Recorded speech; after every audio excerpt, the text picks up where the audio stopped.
Senator from Greenville, Senator Loftis, what purpose do you? Senator, yield for a question. Senator from Greenville Questions. yields. Thank you.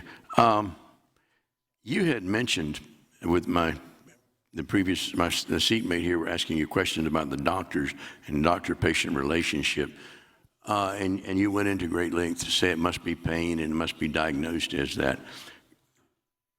Is it up to the doctor then to say, I think that cannabis is the right prescription for this? Yeah, and let me just go to that. This is under the definition of debilitating medical conditions. Let me get the right section number so you can follow along at your desk. It's in the definitions, subparagraph D, I believe. Qualifying conditions. What section is that in? I'm looking for the section now. I apologize. Give me a moment and I'll find it. Which one is it?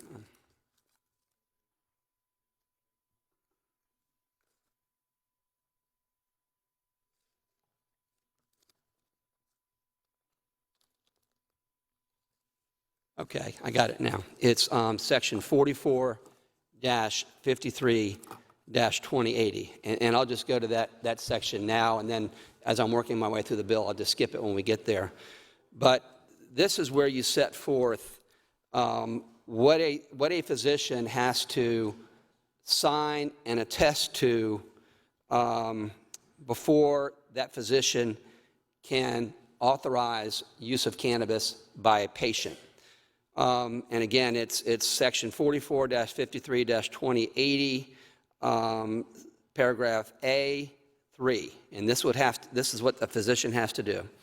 It has to certify that the physician and the patient have a bona fide physician-patient relationship as a prerequisite to any certification. In other words, it can't be a drive-by, it can't be somebody checking in, it's got to be and bona fide relationship is defined in there as a physician who has an ongoing relationship with a patient. So that's the first thing that's certified.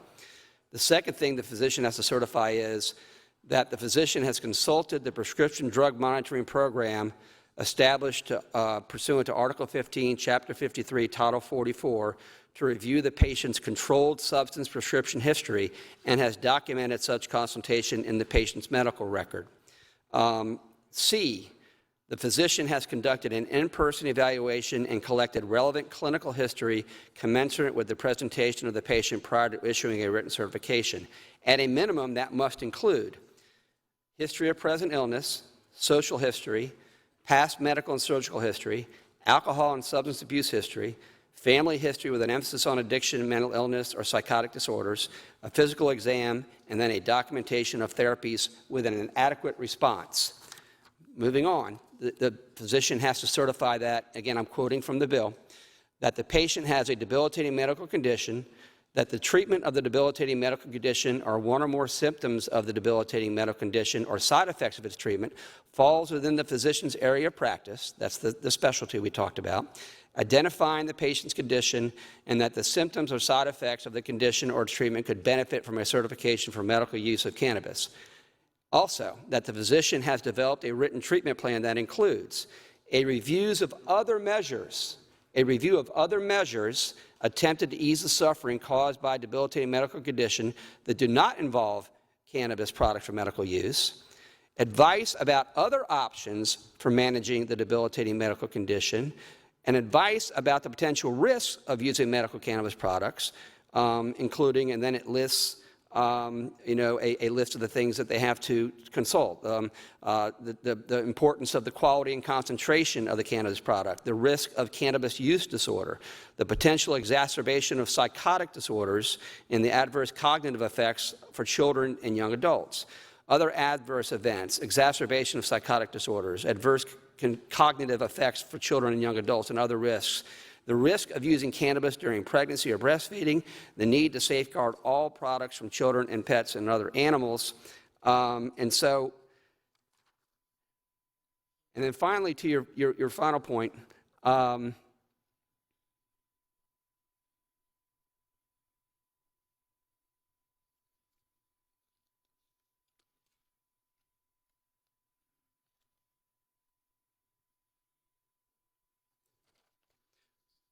Okay, so that's a general overview of that. And again, the intent of doing this in such detail is to avoid the pill mills and just sort of the establishments that pop up simply for the purpose of expediting a written authorization. We wanted this to be a thorough examination by a physician, a discussion of other things that might have helped, a documentation that those other things did not help.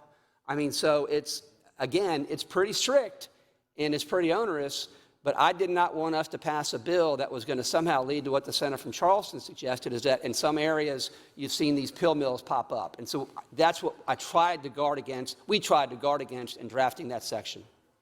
When you read that, Senator, and I know you have a requirement of a doctor-patient relationship there in history of that patient. But does it entail any drugs that have been given that patient? Yeah, one of the requirements is that, And I'm talking about drugs for pain and so forth. And one of the requirements is that the physician has consulted the prescription drug monitoring program established pursuant to Article 15, Chapter 33, Title 44, to review the patient's controlled substance prescription history. So I would say in that regard, there is a requirement that a physician access that information and then using that information put him or herself in a position where he or she can advise the patient about whether cannabis is right as a medical response. What I'm getting at, there's 3 products on the market that's cannabis-based. One is Epidiolex. Beg pardon? Epidiolex is one. Yeah, well, there's 3 of them, and one of them's synthetic, I think. Yeah. I find it interesting that many proponents of these bills says, I've tried everything, nothing else works. And I really wonder, with 3 drugs on the market out there that address this, and I know all drugs are a little different and affect different people in different ways, but I find it interesting that there's nothing in this bill that says you first have to try. Now, you're going to review that. Maybe it's in the review. Yeah, they picked this up. It expressly states in the review that they have to document that prior medications and treatments have not provided the relief. That's one of the things that a physician certifies to having gone through and before he issues or she issues this authorization. But if there's limited information that you were talking about, people just walking in and saying, I'm in severe pain, I need this. I get that. But to what extent does a doctor's opinion go first, for instance, say, well, we're going to try cannabis. We're going to try medical marijuana outside if there's no substantial record of other pain medications or something that tries to resolve the condition that the patient is complaining about. I guess I would go back and say, Senator from Greenville, that there is a requirement that the physician consults this drug monitoring program that we've established to review, quote, the patient's controlled substances prescription history. So that's information the doctor has to access and to understand and discuss with the patient before you get to the end result of certification. I mean, so again, I take your point, but what I would say also about those 3 drugs that have been approved that have THC or components of THC, the reason why you don't see some people benefit from it, and that's fine. But the reason why a lot of people do not benefit from it is again, cannabis and the oils we're talking about here are going to be comprised of varying ratios of THC to CBD because everybody's endocannabinoidal system is different. That you don't have that variation or method of trial and error to figure out what works and doesn't work with those drugs that you've mentioned. What you do have with this bill and with the cannabis oil that it would legalize is the patient then has information in regard to the ratios of THC and CBD, and in consultation with what I think ultimately is going to be a pharmacist, because I think that's what we're working on, figuring out what works and what's right for that patient because you react differently, okay? Those 3 drugs you just mentioned are static in terms of their percentages of THC or CBD. I think the important therapeutic thing to understand here is everybody's endocannabinoidal system is different, and they're going to require different ratios of THC to CBD in order to get the therapeutic benefits. I guess that's how I would respond to that. So you're telling me that in this bill, according to the allowances of the amount of TCPs in there, that it is, are you telling me that it's stronger than, some of it is stronger than what's on the market right there in those 3 medications? Yeah. What will happen, Senator from Greenville, is it does establish some caps in that dosing language I read. It establishes some caps in regard to the percentage of THC, okay, in terms of milligrams. But what you're going to see is markets working, okay, as certain ratios of THC to CBD have become demonstrably more effective than others. You're likely to see those that grow adjust what they grow to correspond with what the market is sending a signal with in terms of what's efficacious. I mean, so there's going to be records kept by whoever dispenses in regard to what's been dispensed and what ratios, and you can derive from that, you know, what's the most effective for certain things. And so I'm guessing, this is how markets react. I mean, if you're a dispensary and if the history of it is saying a ratio of THC at this level and CBD at this level is really, really effective in regard to helping people with PTSD, you're likely to see that signal go back to growers, and they're going to generate more cannabis medicine that corresponds with those ratios. So that's going to be a dynamic process back and forth. But the bill allows for that to occur. The bill allows for growers to generate product that have different ratios between CBD and THC. So, and that's for 2 reasons. Well, the primary reason is there is a degree of trial and error at the dispensing level necessarily, because somebody doesn't know how their body's going to react to cannabis until they take it. You mentioned a lot about pharmacists helping a person decide what is best for them. I think that was one of the best things to come out of the debate yesterday, and my conversation prior to that was, how do we get that skill that pharmacists possess into that critical area of you know, in between when an authorization is given by a doctor and when the patient accesses that cannabis product.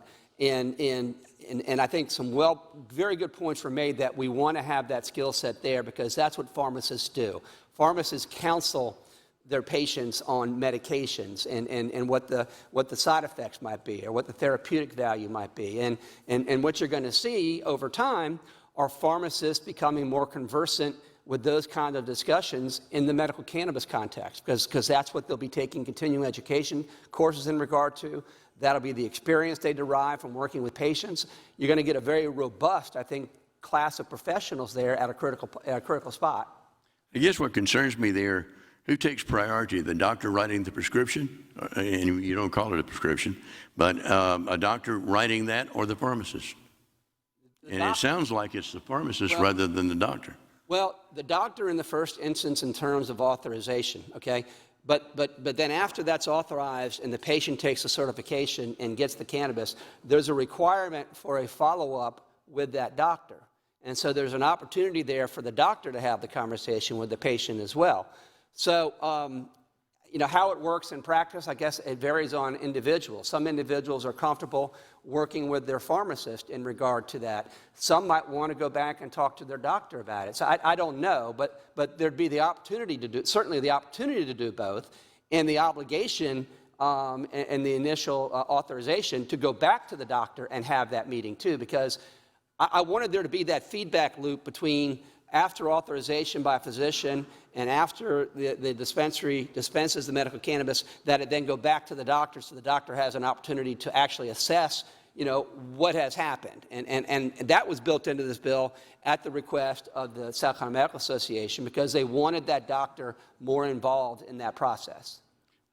One of the things that does concern me along that, and this comes from personal experience, is pharmacists not writing prescriptions that a doctor has written.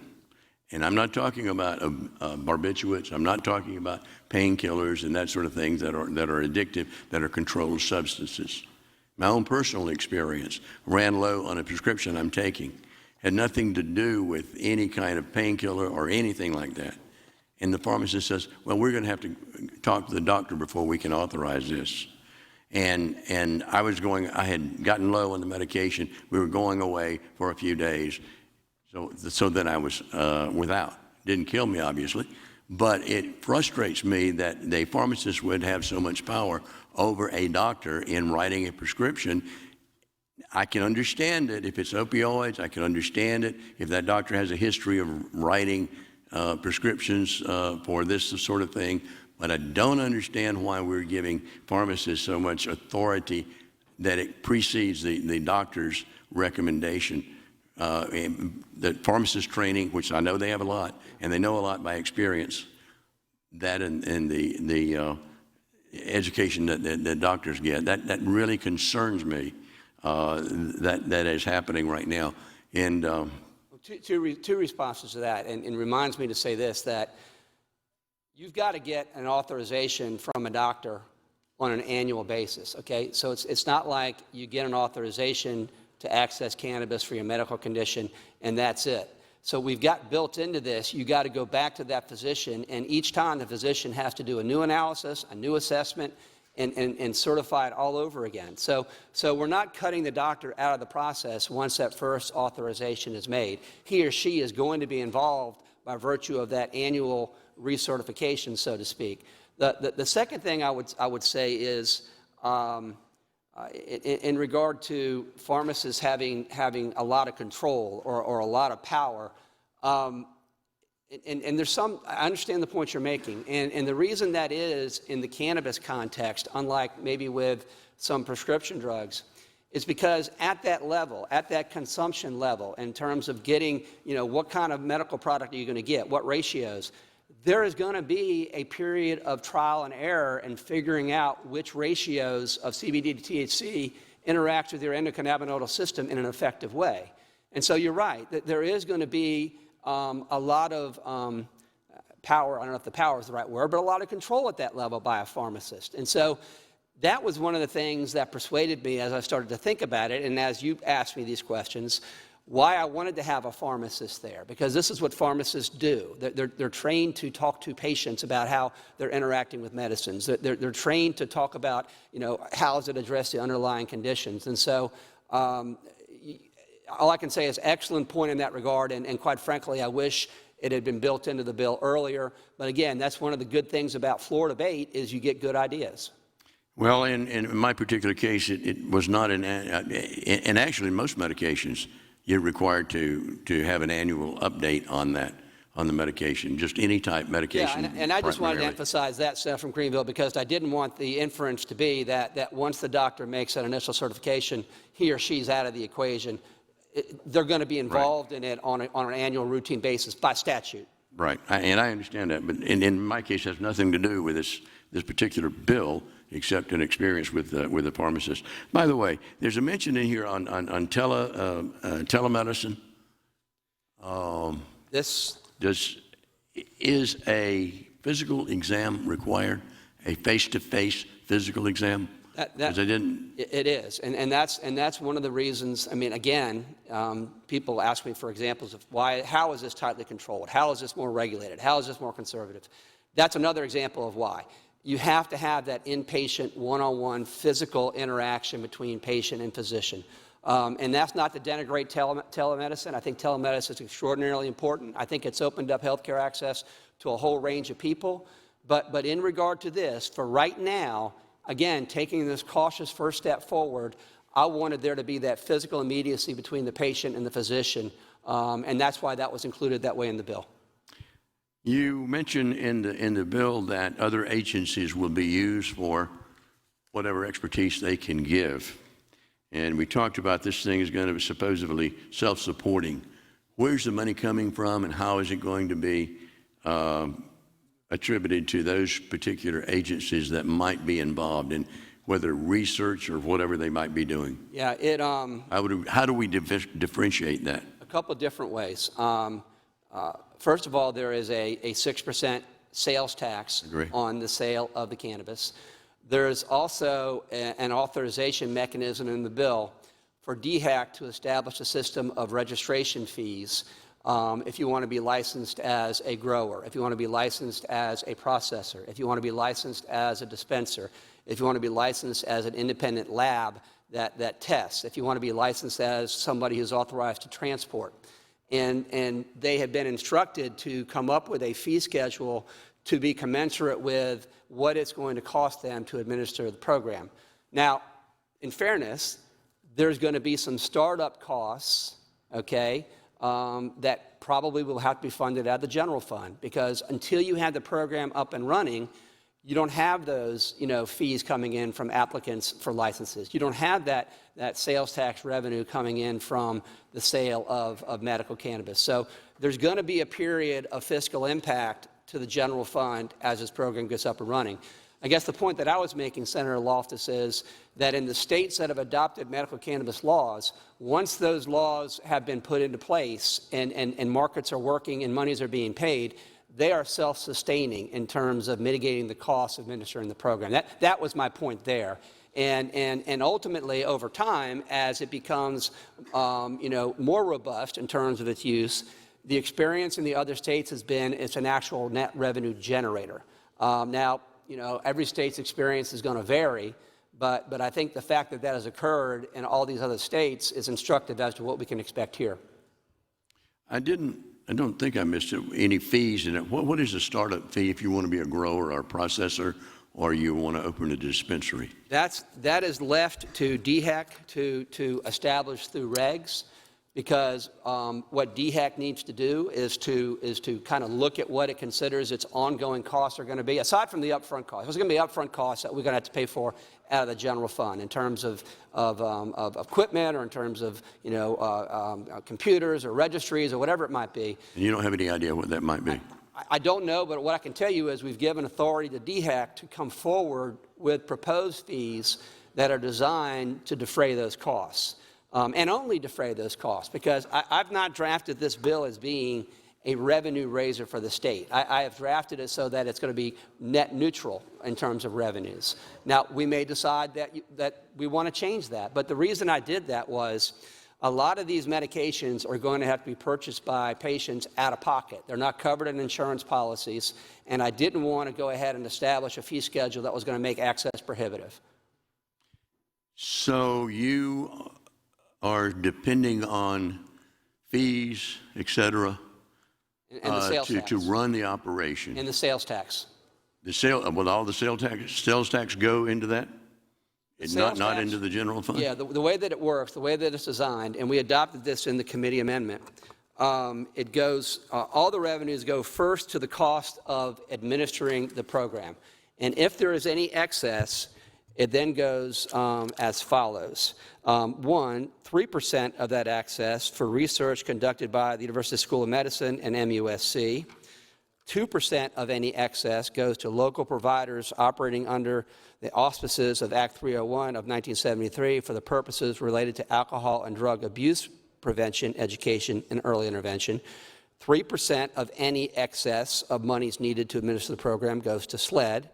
2% to the South Carolina Department of Education to be used for drug safety education. And then after all of that, if there still is excess revenue, that then goes into the general fund. So the way that it's set up is that the revenues that are generated, which will be primarily through two sources, fees established by DHEC and the sales tax on the sale of cannabis at that point of sale, goes to defray the cost of administering the program by the agencies, and then any excess is allocated the way I've just outlined. Yesterday, you showed us some surveys and everything that you did. I believe you said there were 300 people involved. How many surveys did you do? Well, this survey was done by Starboard Communications.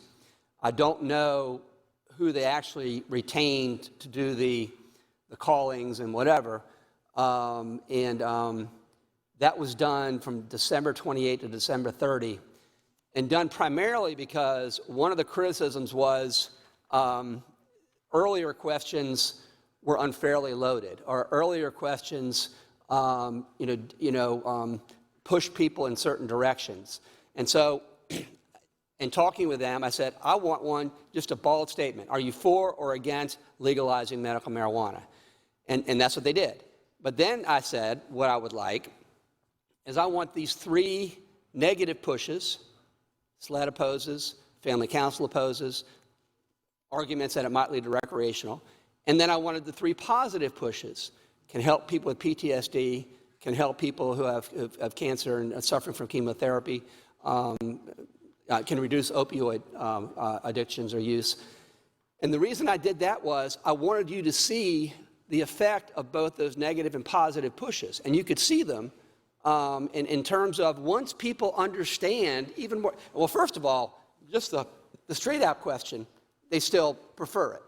But when they understand more about it, both the opponents and the positive aspects, the numbers scoot up to over 70% approve and around 20% disapprove. And my point there is that as you educate people as to the medical properties of cannabis, and as they become familiar with its use in treating conditions, the people's acceptance of it grows. And you see that across the board. And anyway, that was the purpose of putting that up there, was I wanted this body to understand where I think the data shows the people of South Carolina are. Because ultimately, we're up here, I think, to fashion laws that, as closely as possible, correspond with what our constituents want. And so that's why I presented that information. The reason I ask that, if it is all how the question is put forth. If you were to ask if a person is dying with cancer, would you be willing to allow cannabis for that to survive longer? The answer, chances are, most of the time, and the majority are going to be yes. And that's why I felt it was important just to put that, first of all, just that bald statement out there without any qualifiers, without anything else. But then separately, I did the pushes. Not I did, the pollster did. 3 positive, 3 negative, so this body could be informed as to what is it that moves people, because that's an important thing too. Not only the baseline, but the information is if you knew this about that, and then observing what their behavior would be. And as you could look at that, very little change in terms of how they felt with SLED opposition, or PAM out of family council opposition, or the fear it might lead to recreational. Very nominal, if any, movement. But then the movement was off the charts when you told them it could help people with PTSD, or get off of opioids, or help with MS and cancer. And I think that's instructive, because what that says is this is where people will be as they learn more about medical cannabis. Let me ask one other question. What geographic area was that covered? The entire state. All over because you made statements that upstate was a little more conservative than the low state, something to that effect? That was a subjective observation I was making about what I think about the demographics. I think you're correct on that. Well, I think that's right. But to answer your question directly, the poll was, as all good polls are, and this is a good poll, reputable poll, is properly representative of geographic regions, properly representative of weightings between Republican and Democrat, to give you the best idea possible about what South Carolinians think about this. Are all polls perfect? No, of course not. There's going to be variations, 4 to 5 points, deviations.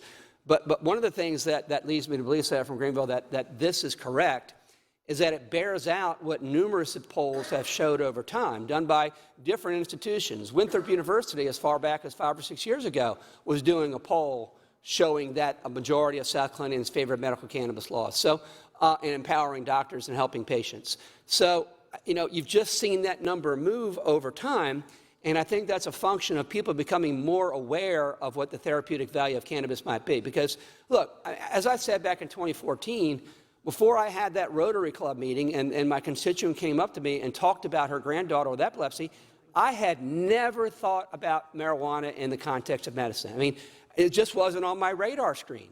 And digging into that, that's what really kind of exposed me to this other argument. And I recognize that for a lot of people, as I said earlier in this chamber, you're really engaging on this for the first time. I mean, because everybody's busy, everybody's on different committees, and I respect that. So that's why I've tried to kind of walk through in as much detail as I can, and then along the way to give you the reasons why I did things, or why this bill has been shaped the way that it is. And that's, ultimately that's all that I can do. And then ultimately this body will vote on whether or not it should pass or not. and I'll live with whatever that result is, because however this body decides, that's, in their opinion, reflective of what their constituents want. And I would never begrudge anybody that right. Well, did you know I have followed holistic medicine and other things for quite some time, for many years. I had two customers back before I retired from insurance that were taking cancer treatment, chemotherapy. And I don't know where they got a hold of marijuana, but they did, and it was effective. So I have looked at this. I do have compassion with it. I do understand that. And you made the statement, if it were your child, what would you do? Parents would give them parents would take their place of their child if they could, and you know that. And but the other aspect we've got to consider is its effect on the whole of society. And so there's two equations to this question, unfortunately. And I take your point. Your point is we're being utilitarian in some way here. We're looking at the goods and we're looking at the bads. And ultimately, I have a certain view on what those goods are. And others may have different views, and they'll have to decide where they come down in that balancing. And I am not arrogant enough to say that my view is the only right one. The best I can do is to lay out what I've done, explain why I did it, answer the questions that you ask me, so that this body feels like it's in a position to make that assessment. Thank you, Senator.